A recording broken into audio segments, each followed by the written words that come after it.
जगन्नाथ मु सोनी आपको स्वागत करुच्ची Soni kitchen and blog channel को आशा कर जगन्नाथ कृपार आपण मैंने समस्ते भल थे जोर था भल था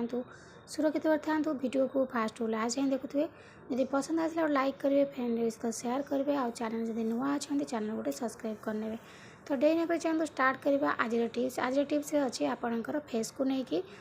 आपको आप हाथ आउ पादरे लगे पारे पिठी जो बेक कला पड़ जाए से लगे पारे। तो देखो ये मो प्रथम जिनसटी नहीं बेसन ग्राम फ्लोर बेसन क्लींजर भली काम कर पुराना जमी थी मैला सब बाहर करके सफा करदेव आपणकर फेस रे कौन दाग रखनी इनस्टांट ग्लो करने हेल्प कर रेमेडी। तो देखो ये मुझे बेसन तापर नहीं कोलगेट पेस्ट भितर आप कोलगेट पेस्ट ने कहीं कोलगेट पेस्ट बहुत सुंदर भाव में सफा करता है मैला बाहर करता है। कोलगेट पेस्ट मुहर लगेले भी आपंकर मुँह किसी खराब हेनी बहुत ठंडा ठंडा होगी आपंकर मुँह आहरी भल लगे तो किसी भी दाग बाहर आपण मुहर जेकोसी पुराना कला दाग हो मैला हो जमी थी तो सबूक एक कोलगेट पेस्ट बाहर करदेव। तो तापर देखो ये मुझे लेंबू लेंबू अच्छी विटामिन सी साइट्रिक एसिड जहाँकि आपणकर स्किन रे पूरा इंस्टांट ग्लो आने सहित जिते पुराना जमी थी मैला आपणकर फेस रे थाऊ कि हाथ पादरे जो टार्निंग पड़ जाऊँगी तो सबूक दूर कर लेंबू। तो चलते डेरी कर प्रस्तुत करवा आज ये सुंदर टिप्स टी। तो देखो ये मुझे गली बेसन बेसन देहरे आम चिपुड़ी नवा लेंबूर रस लेंबू माने आप हाथ में खाली लगे देखो जब कला दाग हो परिवा काटिकी आपणकर हाथ पूरा सांगे सांगे कला दाग दूर करके आपणकर हाथ को सफा करें। तो लेंबू सफा करने बहुत हेल्प करता है आ मुहर जब दाग थी तो दाग आपणकर मुहर दूर कर। तो तापर देखो ये नहीं होची कोलगेट पेस्ट आपण मुहर मैला बाहर कर दाग दूर कर सहित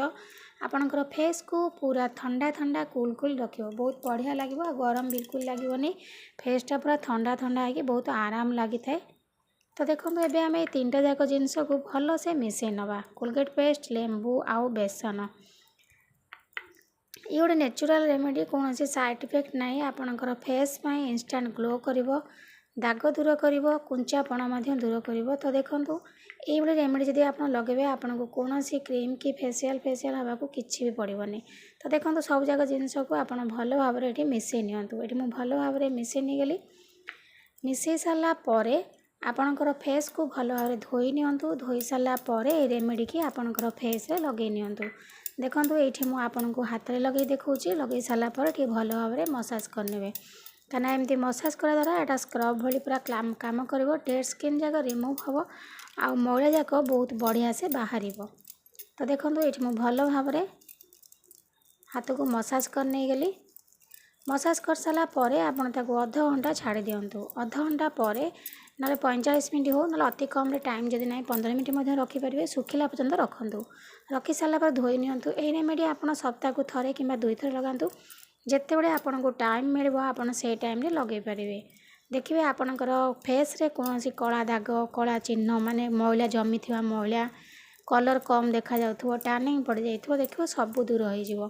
तो देखो ये भल भाव में मसाज करने किस समय छाड़ी दूची छाड़ी सारापर मुझे धोईकी देखे नेबी। एबे देखो अध घंटा पर मो हाथ को धोई नहीं आप ठीक यही भाव में अध घंटा पर आपणकर फेस को भल भाव में धोई नियंतु देखिए आपणकर फेस रे केमती गोटे नुआ चमक आसो आ इंस्टांट ग्लो कर आपणकर मुहर कौन दाग रही दाग दूर हो। तो निश्चित भाव में आप रेमेडी ट्राए करूँ बेसी ना भी सप्ताह को आप थे ना 2 थर व्यवहार करूँ देखिए आपणकर फेस रो चमक आप निजे जानीपर एत सुंदर ग्लो कर सहित आपणकर टार्निंग जब पड़ जाइए